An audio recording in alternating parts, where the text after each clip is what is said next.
I never would have believed that one unexpected phone call could turn an ordinary week upside down.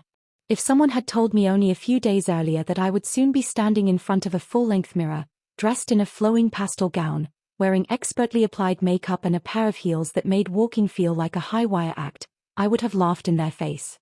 But somehow, that was exactly where I found myself. I stared at the person reflected in the glass, struggling to connect the elegant woman looking back at me with the person I had always known myself to be. The transformation was so convincing that, for a moment, even I wasn't sure where Josh had disappeared to. What I didn't know then was that the mirror was only the beginning. The events that followed would take the entire situation in a direction I never could have anticipated. To understand how I ended up there, I have to go back to the beginning. It all started on an uneventful Saturday afternoon. Nothing about that day suggested that anything unusual was about to happen. I was sprawled across the sofa, watching a movie that had already lost most of my attention, when my phone suddenly buzzed beside me. I glanced down at the screen. Aunt Rita. That immediately caught my interest. Aunt Rita was, without question, one of the most unpredictable people in our family. She was energetic, imaginative, and seemingly incapable of doing anything in an ordinary way. Whenever she organized a family event, everyone knew to expect something unexpected. Birthday parties became elaborate productions. Simple get-togethers somehow turned into themed adventures. Even the most routine family gatherings had a way of becoming stories we would remember for years. So when I answered the call, I was already smiling. "Hey, Aunt Rita. What's going on?" "Josh, I need a favor," she said. Her voice had that unmistakable excitement in it, the kind that usually meant she had already thought through an idea that I probably wasn't going to like. "And before you say no," she added quickly, "just listen to me. It's a little unusual." I sat up slightly. "A little unusual?" I laughed. "That's not exactly reassuring." "Relax," she said. "Think of it as an adventure." That should have been my first warning. Aunt Rita explained that she was organizing a bridal shower for my cousin Claire. The preparations were almost complete, but she wanted to add one final surprise, something so unexpected that nobody at the party would see it coming. "The whole shower is going to have a surprise theme," she explained. "But I have one last idea, and I need exactly the right person to make it work." I already had a bad feeling. "What kind of idea?" There was a pause. Then she said, "How would you feel about getting a makeover?" I blinked. "A makeover?" "Not an ordinary makeover," she quickly clarified. "I'm talking about a complete transformation." At first, I assumed she meant something harmless. Maybe a new hairstyle. Perhaps a ridiculous suit for a comedy sketch. I could even imagine her convincing me to dress up as some fictional character for the evening. Then she explained the rest. "I need you to arrive as a mystery guest." I frowned. What kind of mystery guest? A glamorous woman. I nearly dropped the phone. A woman. Exactly. She sounded so confident that, for one bizarre second, I wondered if I was the one misunderstanding the conversation. "Aunt Rita, you've got to be joking." "I'm not joking." I waited for the punchline. It never came. Instead, she enthusiastically described the plan. I would arrive late, completely transformed and unrecognizable. I would mingle with the guests, pose for photographs, and keep everyone guessing about my identity. The secret would only be revealed toward the end of the party. The more she explained, the more ridiculous the idea sounded. And yet, somehow, I didn't immediately refuse. "Why me?" I finally asked. "Because you're perfect." "Perfect for what?" "For this." I could practically hear the smile in her voice. I wasn't convinced. Not even remotely. Still, something about the absurdity of the whole plan intrigued me. Maybe it was curiosity. Maybe it was the challenge of seeing whether such a transformation was even possible. Whatever the reason, by the time the call ended, I had somehow agreed to visit her the following afternoon. Looking back, that was the exact moment my ordinary week stopped being ordinary. The next day, I arrived at Aunt Rita's house expecting a conversation. Instead, I walked straight into chaos. Her living room had been completely taken over. Decorations covered nearly every surface. Ribbons hung from chairs. Flowers were arranged everywhere. Gift bags were stacked against the walls, and balloons seemed to be floating in every direction. But none of that was what caught my attention. In the center of the room stood a large vanity table. It was covered with brushes, cosmetics, jewelry, wigs, hair accessories, and enough beauty products to stock an entire salon. I stopped in the doorway. Oh, no. Aunt Rita appeared from behind a mountain of decorations wearing the biggest grin I'd ever seen. Perfect timing. I pointed toward the vanity.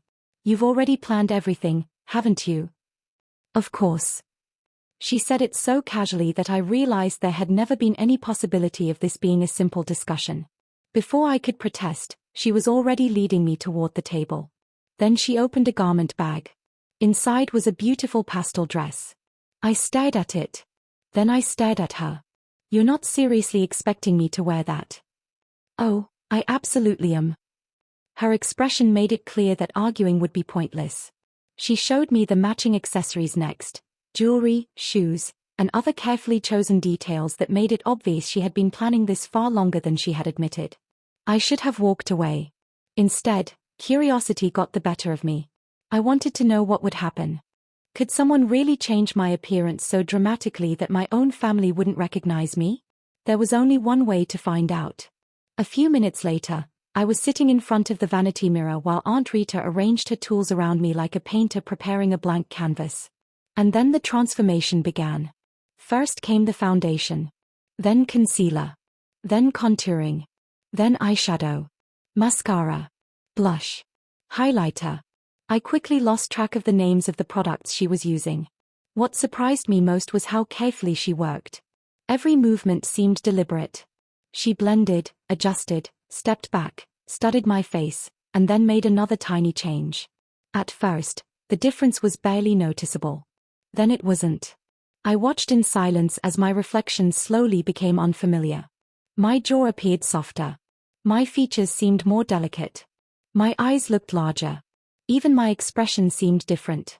It was strange watching a familiar face gradually transform into someone I couldn't quite recognize. And she wasn't finished. Not even close.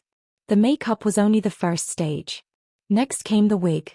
Aunt Rita picked up a long, curly wig and carefully placed it over my head. She adjusted it repeatedly, moving individual strands until the curls fell naturally around my face. Then she stepped back. I looked into the mirror. For a moment, I forgot to breathe. The person staring back at me didn't look like Josh. Not even close. The long curls framed my face. The makeup softened every feature. The jewelry caught the light, and the dress completed the illusion in a way I hadn't thought possible. Then came the heels. That was a mistake. The moment I stood up, I nearly lost my balance. Aunt Rita burst into laughter.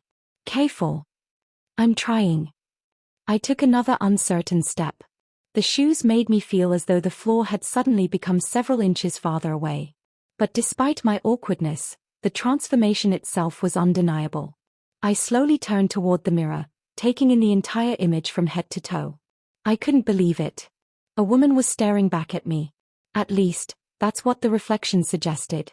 Somewhere underneath the layers of makeup, beneath the curls, the jewelry, and the elegant dress, I knew I was still Josh. But the person in the mirror looked like someone else entirely. For several long seconds, I simply stood there. Speechless. Aunt Rita folded her arms across her chest, looking extremely pleased with herself. And as I continued staring at my reflection, one thought kept running through my mind. This was supposed to be a simple surprise for Claire. So why did I have the feeling that I was the one about to be surprised? See? Aunt Rita said proudly. I told you. No one is going to recognize you. As much as I hated admitting it, she was right. After hours of makeup, styling, and careful adjustments, even I was beginning to have trouble recognizing myself. The person staring back from the mirror looked like a complete stranger. And somehow, that stranger was supposed to walk into a room full of people who had known me for years without giving away the secret. Aunt Rita wasn't finished explaining the plan. The idea was straightforward. I would arrive late at Clay's bridal shower as an unfamiliar guest. I would keep a low profile, mingle with everyone, and let the mystery build. Nobody was supposed to know who I really was. Then, at the perfect moment, Aunt Rita would make an announcement. I would reveal my identity. Everyone would gasp. Claire would be completely stunned, Then, hopefully, the whole room would erupt in laughter. That was the theory, anyway. At that point, I'd already agreed to participate, so there wasn't much point in changing my mind. Besides, Aunt Rita's enthusiasm was contagious. Somehow, she could make even the most ridiculous idea sound like an adventure worth experiencing. That night, however, my confidence disappeared. Lying in bed, I couldn't stop thinking about what might happen. What if someone recognized me? What if the makeup wasn't convincing enough? What if I said something that gave me away? Or worse, what if I completely embarrassed myself in front of everyone? The questions kept circling through my mind. But underneath all that nervousness was something else. Excitement. A small part of me couldn't wait to find out whether the disguise would actually work. By the time morning arrived, there was no turning back. We repeated the entire transformation process. The makeup went on first. Then came the wig, followed by the dress and accessories. Each step made the situation feel more real. This wasn't practice anymore. Today, I was actually going to walk into that room. Today, people were going to see me. And I had absolutely no idea how they would react. The drive to the venue seemed to take almost no time at all. Before I knew it, we were parked outside. I stayed in the car. For several seconds, I simply sat there, staring through the window. "You'll be fine," Aunt Rita said. I looked at her. "You say that like you're not the one who got me into this." She laughed. "Just go with it." I took a deep breath. Then another. Finally, I opened the door. The moment I stepped outside, I could hear voices and laughter coming from inside the building. The party was already underway. My stomach tightened. I followed Aunt Rita through the entrance, trying to act as naturally as possible. The venue looked beautiful. Flowers decorated the tables, ribbons hung from the walls, and elegant centerpieces filled the room. Guests were scattered everywhere, chatting, laughing, and enjoying themselves. And then I started recognizing people. Family members. Old family friends. People I had known for years. My heart began beating faster. None of them recognized me. Not one. That realization was strangely comforting. And terrifying. I kept my head slightly down and stayed close to Aunt Rita. My job was simple. Don't attract attention, don't say too much, and definitely don't accidentally reveal who I was. For a while, everything went perfectly. Then someone approached me. "Hi." I looked up. A young woman about my age was standing in front of me with a friendly smile. "I don't think we've met before." My heart nearly stopped. This was the one situation I hadn't properly prepared for. I'd spent hours worrying about the big reveal. I'd spent 0 seconds thinking about what I was supposed to say if a stranger simply started talking to me. "Are you one of Rita's friends?" she asked. My mind went completely blank. I forced a smile. "Yes. We're friends." The answer sounded ridiculous to my own ears. Thankfully, she didn't seem suspicious. "That's nice," she said. "Rita is wonderful. Are you enjoying the party?" I opened my mouth. Nothing useful came out. Fortunately, Aunt Rita appeared beside me at exactly the right moment. "Oh, she's just a little shy," she said with an innocent smile. The woman nodded. "That's understandable." Before she could ask anything else, Aunt Rita gently took my arm and guided me away. The second we were out of earshot, I let out the breath I'd been holding. That was close. Aunt Rita laughed. "Relax. You were convincing." "Convincing?" I nearly forgot my own name. "Which is exactly why nobody suspects you." I wasn't sure that was reassuring. Still, as the afternoon continued, I gradually became more comfortable. People were too busy enjoying the celebration to pay much attention to me. I moved around with Aunt Rita, occasionally talking to guests and doing my best to maintain the disguise. And, unbelievably, it was working. Nobody knew. Nobody suspected. Then Aunt Rita appeared beside me again. This time, she didn't smile. She simply tapped my shoulder. "It's time." My stomach dropped. I looked across the room. Guests were beginning to gather together. Conversations slowly faded as everyone turned toward the center of the hall. I swallowed. So this was it. The moment we'd been waiting for. There was no escaping now. Aunt Rita stepped forward. "Ladies and gentlemen," she announced, "thank you all for being here today. The room quieted. Before we continue with the celebration, we have one final surprise. Immediately, people began looking around curiously. Aunt Rita continued. We have a very special guest here with us today. Someone who has actually been part of this family for years. Confused faces appeared throughout the room. I could feel my palms becoming sweaty. I'll bet, Aunt Rita added dramatically, that none of you have figured out who this person really is. Slowly, everyone's attention shifted toward me. My heart was pounding so hard I was convinced the people standing closest to me could hear it. I stepped forward. The room became completely silent. I could feel dozens of eyes following my every movement. Then I reached up. My fingers touched the wig. I took one last breath. And pulled it off. For a moment, nothing happened. No reaction. No laughter. Just silence. Then someone gasped. Another person covered their mouth. A few guests stared at me as though they had just witnessed something impossible. Claire's eyes widened. Her expression was priceless. Aunt Rita couldn't hold it in any longer. She burst into laughter and threw her arms into the air. Everyone, she announced, meet Josh. The room exploded. Laughter. Applause. Cheers. People shouting in disbelief. The disguise had worked far better than I ever expected. For several seconds, I simply stood there while everyone tried to process what they were seeing. The silence had been strange. The reaction was something else entirely. Claire was the center of attention almost immediately. She covered her mouth with both hands. No way. Then she started laughing.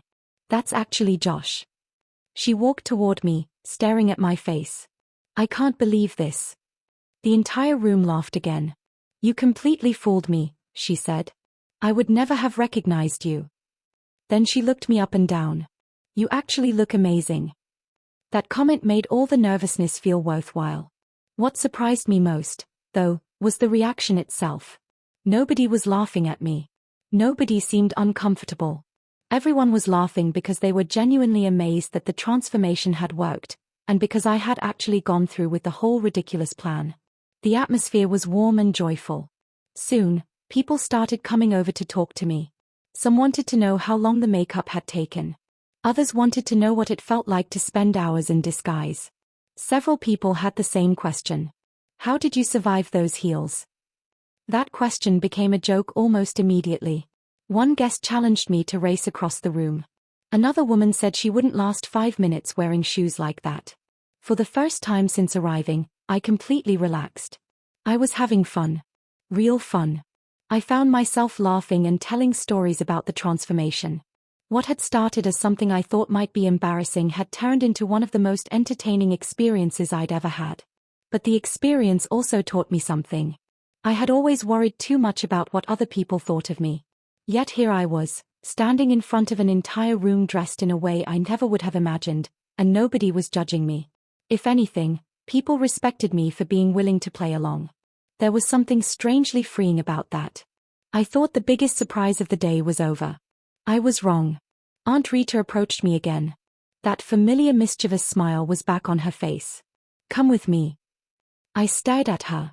Why do I suddenly feel like I should be worried? She laughed. Trust me. That was exactly the problem. Whenever Aunt Rita told me to trust her, something chaotic usually happened next. She led me toward the center of the room. Then she clapped her hands. The conversation stopped. Everyone turned toward us. I looked at her suspiciously. She looked delighted. Ladies and gentlemen, she announced, Josh has been an incredible sport today. So we decided he deserves one final surprise. The guests immediately began whispering excitedly. I stared at Aunt Rita. What surprise? She didn't answer. Instead, she reached behind one of the gift tables. Then she pulled something out. A bridal bouquet. I stared at it. Oh, no. Aunt Rita grinned. Oh, yes. Before I could escape, she placed the bouquet directly into my hands. The room erupted. Josh, she declared proudly, tonight, you are our honorary bride.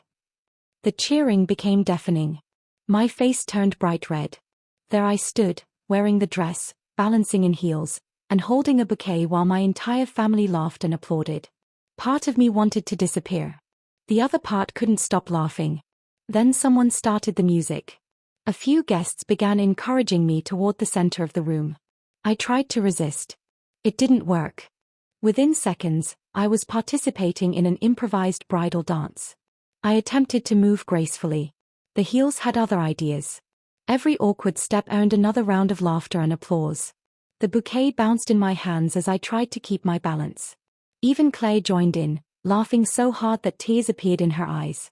The entire situation was completely ridiculous. And somehow, it was perfect. For those few minutes, nobody cared about appearances or expectations. Nobody cared about what was considered normal. We were simply a group of people enjoying an unforgettable moment together. Eventually, the celebration began to wind down. Guests started saying their goodbyes, and the room slowly became quieter. As I stood beside Aunt Rita, I thought about how different everything felt compared with just a few days earlier. If someone had suggested this idea to me before that phone call, I would have rejected it immediately. I never would have imagined myself agreeing to something so far outside my comfort zone. Yet now, I couldn't imagine having missed it. The experience had given me more than a funny story to tell. It had created a memory our family would probably laugh about for years. It had brought everyone together. And, unexpectedly, it had taught me something about myself.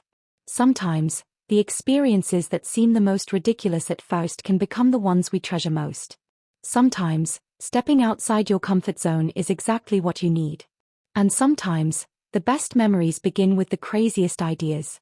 As the evening finally came to an end, I stood beside Aunt Rita while the last guests prepared to leave. She looked at me with a knowing smile. "So," she asked, "was it worth it?" I looked around. At the smiling faces. The laughter. The decorations. The bouquet still in my hand. The memories we'd created. Then I smiled. Absolutely. Later that night, I headed home with the bouquet tucked safely beside me, a completely unexpected souvenir from the strangest day I'd ever experienced. The dress would eventually be packed away. The wig would disappear into a box. The makeup would be washed off. But the memory would remain. And whenever I thought about the day Aunt Rita called me with her little unusual idea, I knew one thing for certain. I wouldn't change a single moment.